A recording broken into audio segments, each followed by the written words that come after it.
สวัสดีค่ะวันนี้นะคะจะมาทำน้ำทะเลกินได้นะคะน้ำทะเลเป็นสีอะไรสีน้ำเงินออกฟ้าฟ้าสีน้ำเงินนะคะ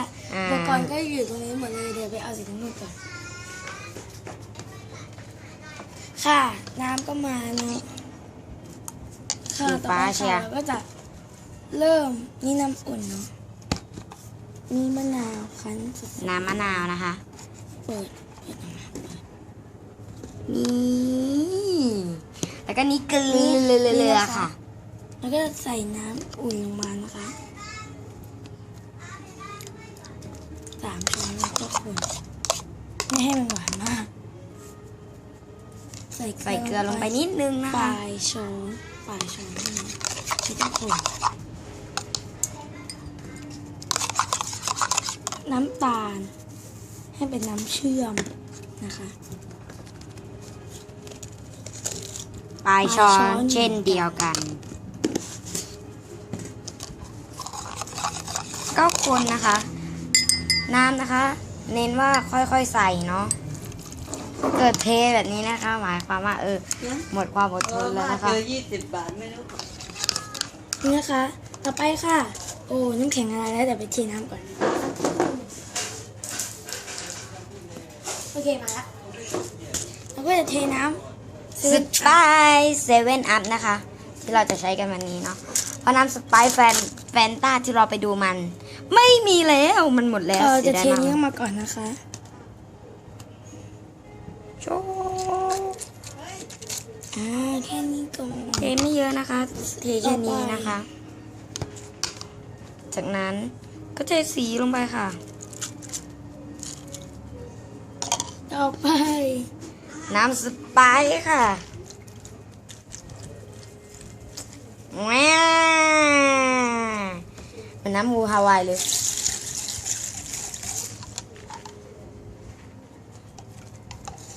นะคะเราชิมรสชาติกันก่อนค่ะ1เราต้องใส่อะไรลงไปด้วยคะเกลือบางคนก็บอกว่าเค็มแล้ว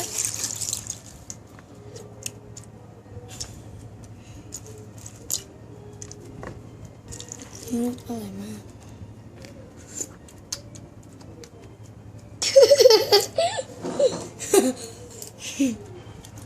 นะคะขอโทษด้วยนะคะพอดีว่าเยอะละกองอีกนิดนึงอร่อยมาก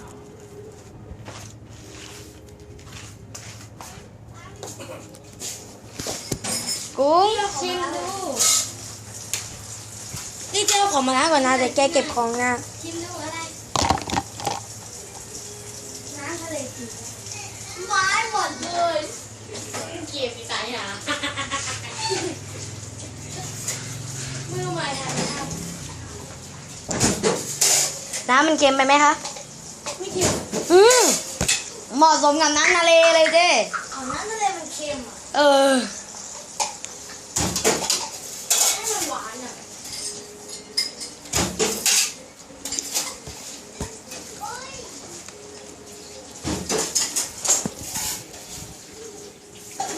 รีบล้างของนานจะเก็บของอร่อยจังเลย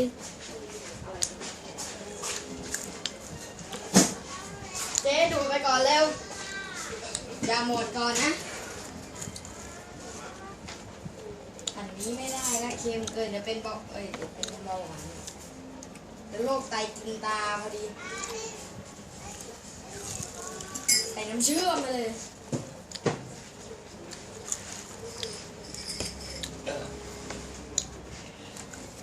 จะทำน้ำเชื่อมแล้วเขาก็จะทำน้ำเชื่อมทดแทนพอให้มันหวานโอ้ยมันหวานไปไหมหวานสุดขั้วจะบอกโอ้ยยังไม่ละลายดีนะ ใครดูดเอาใส่มาอีกไก่ดูดนี่ไม่ชิบหายเลยไหนจะใส่ไหนจะเบาหวานแล้วหวานแล้วจ๋าไม่หายแล้วไหนจะตับของซ่าไงมันมีผลต่อตับและกระเพาะ เดี๋ยวถ้า เกิดสมมติว่าปักมาเนี่ยเป็นไง อร่อยมาก แน่ใจรสชาติพอได้น้ำแข็งเริ่มละลายแล้วเว้ย น่าจะปั่นจริงๆเลยนะ บ้าน้ำแข็งอยู่เท่านี้ ในตู้เย็นมีน้ำแข็งเยอะแยะเลย ก็เอามา ตั้งเครื่องปั่น โอเคหยิบถามมากัน โอเคได้ ทำไมไม่บอกฉันว่ามีน้ำแข็งด้วย ดื่ม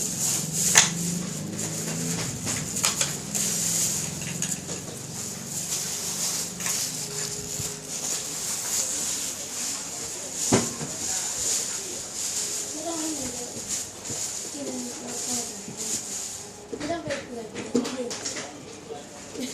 เธอได้ไปรีดเสื้อทำโกงกินกันแล้วก็เลย เจ๊ฝากนะ นี่ของอะไรนี่ของไมโครเวฟก่อนนี่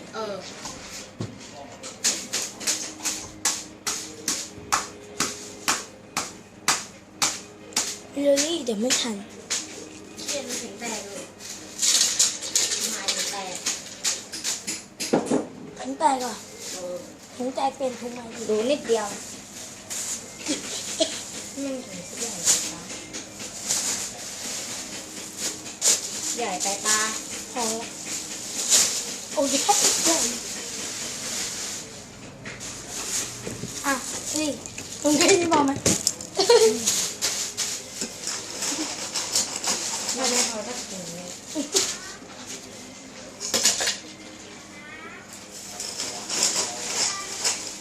นี่เอาไหมเอาโกงนี้ ได้นะฮะลืมเปิดกล้องหนึ่ง ยังมีน้ำแข็งติดอยู่ด้วยจริงค่ะเจ๊เอาไหมเดี๋ยวเอาไปบ้านปักด้วย พอดิ